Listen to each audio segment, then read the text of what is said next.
There's a new documentary on Netflix called Endgame. Now, I'm going to keep it short because there's not much I can say about it. First of all, it's very short, and it's not so much a documentary in the sense that there's a lot of information presented, voiceovers, talking heads. No, it's mostly looking at these different patients and in the final moments of their life and just turning the camera on them and just letting you see the changes that occur to them, the changes that happen to the people around them. And I think it's great because oftentimes we shy away from looking at people in these final moments when we really shouldn't, because if there's one takeaway, when you look at all these different cases of people who have died or people who've died and come back, and you look at what were their final moments like, or what did people describe those moments when they were on the other side, there's differences, but the huge similarity and the consistency that you see with all of them is a sense of peace and a sense of warmth and a sense of goodness and a sense of acceptance. There's no cases,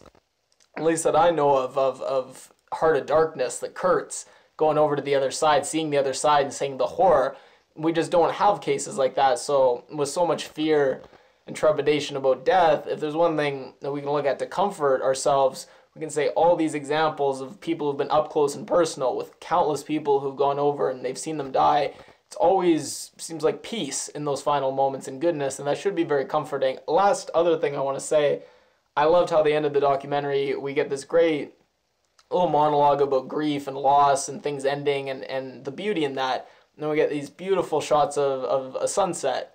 And I think it's great because, we sometimes don't realize, but it's great metaphor for, the end of life being in some way so beautiful and exciting. Obviously, a sunset, what's more beautiful than a sunset? So I thought that was a really cool way to end it. Another little documentary short film called Ram Dass Going Home. I don't know if you call it documentary or film, but it was very similar to this one, just kind of showed, this time it was just one person and very well-known person, so a big difference, but I thought interesting complement to this, where it just showed someone approaching death, finding acceptance in that, and just their demeanor in their final moments on earth. And similar to this, in those final moments, it's nothing but peace and acceptance. So honestly, I think it's pretty reassuring and comforting.